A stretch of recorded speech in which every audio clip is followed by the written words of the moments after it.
Hello guys, నమస్కారం. Welcome back to RR Digital Dynasty. ఈ రోజు మనం చూడబోయే ఫోన్ వచ్చేసరికి మోటో ఎడ్జ్ 70. ఇది మన మోటో వాళ్ళు లాంచ్ చేసిన స్లిమ్మెస్ట్ ఫోన్ నచ్చిన వాళ్ళు అసలు ఇది కొనుక్కోవచ్చా, ఇందులో ప్లస్ ఏంటి, మైనస్ పాయింట్స్ ఏంటి, ఇది ఆ ప్రైస్ బ్రాకెట్ లో తీసుకోవచ్చా లేదా అనేది ఈ వీడియోలో చూస్తారు. ఇంకా లేట్ చేయకుండా let's surf into the video. అంటే స్లిమ్ ఫోన్స్ అనగానే మనకు iPhone 17 Air or Samsung S25 Edge ఇలాంటి ఫోన్స్ గుర్తుకొస్తాయి. బట్ బడ్జెట్ లో కూడా ఉండాలని మన మోటో వాళ్ళు ఈ స్లిమ్మెస్ట్ ఫోన్ తీసుకొచ్చారు. సో ముందుగా ఇన్బాక్స్ కంటెంట్స్ చూసుకుంటే, ముందుగా మొబైల్ తో పాటు కొంచెం paper work and SIM ejector pin and charging adapter వచ్చేసరికి 68 watt charging adapter and cable చూసుకుంటే Type-C to Type-C కేబుల్ ఇచ్చారు. ఇది ఒక మంచి విషయం అనే చెప్పాలి.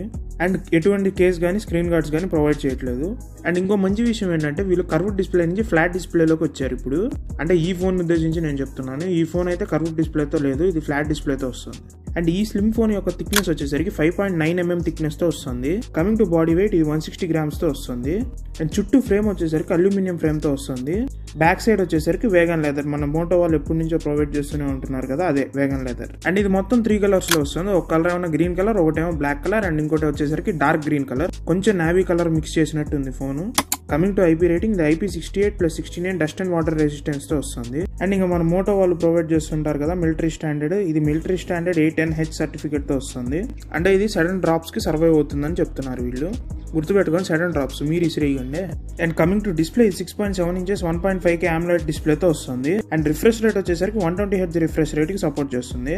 అండ్ ఇందాక చెప్పినట్టే ఇది ఫ్లాట్ డిస్ప్లే తో వస్తుంది, కర్వ్ డిస్ప్లే కాదు. అండ్ 10-bit ప్యానల్, ఇది HDR10+ కూడా సపోర్ట్ చేస్తుంది. నేను అనలైజ్ చేసిన రివ్యూస్ లో అయితే డిస్ప్లే కలర్స్ అయితే వైబ్రెంట్ గానే ఉన్నాయి, డిస్ప్లే షార్ప్నెస్ కానీ బ్రైట్నెస్ కానీ బాగానే ఉంది. అండ్ ఇండోర్ బ్రైట్నెస్ ఇది మనకు అప్ టు 800 nits వరకు సపోర్ట్ చేస్తుంది indoor brightness. And outdoor visibility ప్రకారం అయితే వీళ్ళు చెప్పిన దాని ప్రకారం 4500 nits వరకు ఉంది. బట్ టెస్ట్ చేస్తే 2500 nits వరకే ఉంది peak brightness. And screen to body ratio వచ్చేసరికి 90.8% వరకు స్క్రీన్ టు బాడీ రేషియో ఉంది. అంతా బాగానే ఉంది, కానీ సన్లైట్ విజిబిలిటీ ఇంకా ఇచ్చుంటే బాగుండేది. సన్లైట్ విజిబిలిటీ వచ్చేసరికి యావరేజ్ ఉంది. కమింగ్ టు స్పీకర్స్, ఇది స్టీరియో స్పీకర్స్ తో వస్తుంది అండ్ డాల్బీ అట్మాస్ కి సపోర్ట్ చేస్తుంది. అండ్ ఆడియో క్వాలిటీ అయితే పర్వాలేదు, బాగానే ఉంది. అండ్ కమింగ్ టు బ్యాటరీ, ఇది స్లిమ్ ఫోన్ కదా, కొంచెం తక్కువ బ్యాటరీ ఉంది. 5000 mAh బ్యాటరీతో వస్తుంది and 68 watt fast charge and wireless charging కూడా సపోర్ట్ చేస్తుంది. 15 watt వైర్లెస్ ఛార్జింగ్ కి సపోర్ట్ చేస్తుంది. స్లిమ్ ఫోన్ కదా, ఇది మరి బ్యాటరీలోనే కాంప్రమైజ్ అవుతారు. I accept, because slim phone system ఉన్న వాళ్ళకి ఈ బ్యాటరీ అనేది major drawback. And 0 to 100 full charge అవడానికి 68 watt ఛార్జర్ తో 45 minutes వరకు టైం పడుతుంది. అండ్ స్క్రీన్ ఆన్ టైం వచ్చేసరికి డైలీ యూసేజ్ లో మనకి 7 hours వరకు స్క్రీన్ ఆన్ టైం బ్యాటరీ అయితే వస్తుంది. సో దీన్ని బట్టి మనం అర్థం చేసుకోవచ్చు ఆప్టిమైజేషన్ అయితే పర్వాలేదు, బాగానే ఉంది, above average. Coming to performance, ఇది స్నాప్డ్రాగన్ 7 Gen 4 ప్రాసెసర్ తో వస్తుంది. అండ్ ఇది 4 nanometer బిల్డ్ టెక్నాలజీతో వర్క్ అయ్యే ప్రాసెసర్. అండ్ CPU వచ్చేసరికి ఆక్టోకోర్ CPU యూస్ చేశారు. అండ్ GPU వచ్చేసరికి Adreno 722 యూస్ చేశారు. అండ్ Android స్కోర్ చూసుకుంటే అరౌండ్ ఒక 1.5 million వరకు స్కోర్ చేసింది. అండ్ ఈ ప్రాసెసర్ ఎవరికంటే క్యాజువల్ గా యూజ్ చేసి అప్పుడప్పుడు గేమ్స్ ఆడే వాళ్ళకి ఈ ప్రాసెసర్ అయితే మంచి processor. Coming to gaming performance, BGMI వచ్చేసరికి స్మూత్ 120 FPS వరకు గేమింగ్ సపోర్ట్ చేస్తుంది. అండ్ మోటో వాళ్ళు కొన్ని gaming features like turbo mode, FPS monitoring అంటే ఫ్రేమ్ పర్ సెకండ్ ట్రాక్ చేస్తూ ఉంటుంది. అండ్ నేను అనలైజ్ చేసిన దాని ప్రకారం అయితే ఎక్కడ లాగ్స్ అండ్ ఫ్రేమ్ డ్రాప్స్ అయితే నోటీస్ చేయలేదు. ఇందాక చెప్పినట్టు యావరేజ్ గేమింగ్ అంటే డీసెంట్ గానే పర్ఫామ్ చేస్తుంది, మరి ఓవర్ ఎక్స్పెక్టేషన్స్ అయితే పెట్టుకోవద్దు గేమింగ్ లో.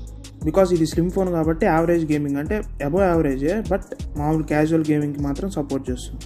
And coming to phone heating అయితే అంతేం లేదు, బికాస్ ఇప్పుడు వింటర్ సీజన్ కదా. And coming to RAM and storage, ఇది LPDDR5X RAM and UFS 3.1 storage తో వస్తుంది.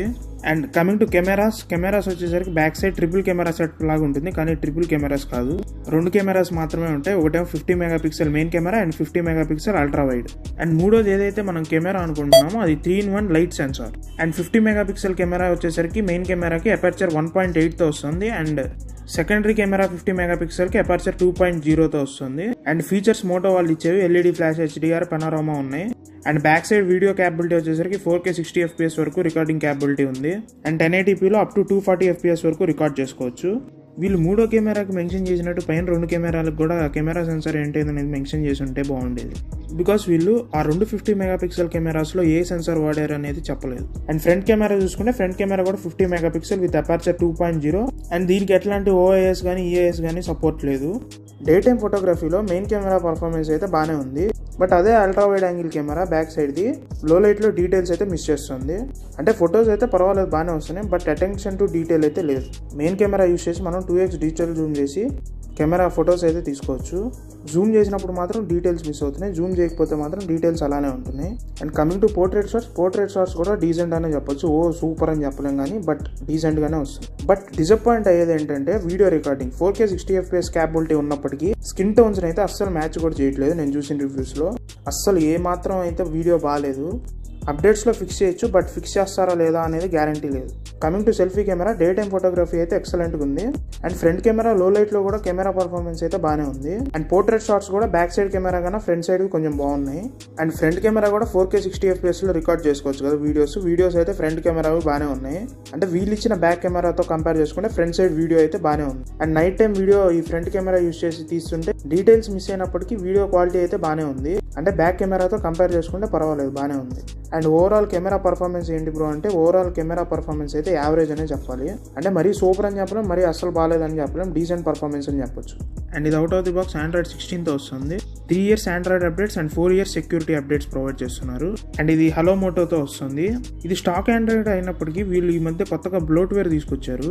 అండ్ కమింగ్ టు వైఫై వచ్చేసరికి వైఫై 6E వస్తుంది. అండ్ బ్లూటూత్ వర్షన్ వచ్చేసరికి 5.4తో వస్తుంది. అండ్ NFC ప్రొవైడ్ చేస్తున్నారు, బట్ ఎలాంటి ఐఆర్ బ్లాస్టర్ లాంటిది లేదు. And coming to AI features కూడా ప్రొవైడ్ చేస్తున్నారు మోటో వాళ్ళవి. అండ్ కమింగ్ టు డైలర్, ఇది గూగుల్ డైలర్ తో వస్తుంది. రికార్డ్ చేసుకుంటే అవతల పర్సన్ కి వినిపిస్తుంది. And coming to finger print censor in display finger print censor తో వస్తుంది. ఇప్పుడు ప్లస్ అండ్ మైనస్ పాయింట్స్ చూసుకుందాం. ముందుగా మైనస్ పాయింట్స్ చూసుకుంటే ఇందులో బిగ్గెస్ట్ డ్రాబ్యాక్ వీడియో క్వాలిటీ. కెమెరాలో వీడియో క్వాలిటీ అయితే అస్సలు బాగాలేదు, యావరేజ్ అని చెప్పొచ్చు కానీ బట్ ఈ ప్రైస్ బ్రాకెట్ లో అయితే బాగాలేదు. అండ్ సెకండ్ మైనస్ పాయింట్ వచ్చేసరికి బిల్డ్ క్వాలిటీ. వీళ్ళు ప్రొవైడ్ చేసే వేగం లేదు. మీకు రిక్ ఛానల్స్ తెలుసు కదా, రిక్ ఛానల్స్ లో చూడండి కావాలంటే, ఈ టెస్ట్ చేసింది అసలు బిల్డ్ క్వాలిటీ అయితే వర్స్ట్ గా ఉంటుంది. అసలు ఇన్ హ్యాండ్ ఎక్స్పీరియన్స్ అయితే పర్వాలేదు, బట్ వీళ్ళు ప్రొవైడ్ చేసే ఆ వేగం లెదర్ ఏదైతే ఉందో అది ఫోన్ స్పాన్ ని తగ్గిస్తున్నట్టు అనిపిస్తుంది నా ఒపీనియన్ ప్రకారం. And coming to average points, cameras అయితే యావరేజ్ అని చెప్పొచ్చు, అది యావరేజ్ పాయింట్. అంటే ఫోటో పర్ఫార్మెన్స్ వాటి గురించి నేను చెప్తాను, అదైతే average. And coming to plus points, first plus point వచ్చేసరికి ఇందులో వీళ్ళు ప్రొవైడ్ చేసిన IP rating IP68 and 69 dust and water resistance provide చేశారు. ఇది ఒక మంచి విషయం అని చెప్పొచ్చు. అండ్ సెకండ్ ప్లస్ పాయింట్ చూసుకుంటే వీళ్ళు మనకు ప్రొవైడ్ చేసే స్పీకర్స్ డాల్బీ అట్మాస్ కి సపోర్ట్ చేస్తుంది అండ్ స్టీరియో స్పీకర్స్ వస్తుంది, కాబట్టి ఇది మంచి విషయం అనే చెప్పాలి. అండ్ ఇంకా థర్డ్ ప్లస్ పాయింట్ వచ్చేసరికి బ్యాటరీ ఆప్టిమైజేషన్. ఇందులో బ్యాటరీ ఆప్టిమైజేషన్ కూడా టాప్ నాచ్ ఉంది. అండ్ 7 hours వరకు స్క్రీన్ ఆన్ టైం వస్తుంది కదా, సో అందుకని ఇది ప్లస్ పాయింట్ కింద కన్సిడర్ చేసాం. అండ్ ఇంకా ఫోర్త్ ప్లస్ పాయింట్ వచ్చేసరికి పర్ఫార్మెన్స్ కూడా బాగానే హ్యాండిల్ చేసింది, హీటింగ్ ఇష్యూస్ ఏది లేకుండా. కమింగ్ టు ప్రైసింగ్, ఇది ఒకే ఒక్క వేరియంట్ లో వస్తుంది, 8GB RAM 256GB మోడల్. అది వీళ్ళు ఇప్పుడు పెట్టిన ప్రైస్ వచ్చేసరికి కార్డ్ ఆఫర్స్ తో కలుపుకొని 29,999, అసలైన ప్రైస్ వచ్చేసరికి 34,999. అండ్ ఈ ఫోన్ తీసుకోవచ్చా బ్రో అంటే, ఈ ఫోన్ ఎవరు తీసుకోవచ్చు అంటే ఎవరికైతే స్లిమ్ ఫోన్ ఇష్టం ఉంటుందో అండ్ డీసెంట్ పర్ఫార్మెన్స్ ఉన్నా పర్వాలేదు అనుకున్న వాళ్ళు ఈ ఫోన్ తీసుకోవచ్చు. అండ్ గుర్తుపెట్టుకోండి, ఇందులో కెమెరాస్ అయితే ఆ ప్రైస్ బ్రాకెట్ కి యావరేజ్. అంటే వీడియోగ్రఫీ అయితే అసలు బాగాలేదు, కెమెరాస్ అయితే డీసెంట్ పర్ఫార్మెన్స్ అని చెప్పొచ్చు ఆ ప్రైస్ కి. సో ఇది ఫ్రెండ్స్ ఓవరాల్ గా నా ఒపీనియన్ మోటో H70 పైన. కంటెంట్ జెన్యూన్ గా నచ్చితే మా ఛానల్ ని లైక్ చేసి సబ్స్క్రైబ్ చేసుకోండి ఫ్రెండ్స్. అండ్ ఆల్సో మన టార్గెట్ 100 సబ్స్క్రైబర్స్ రీచ్ అయ్యేలా చేయండి ఫ్రెండ్స్.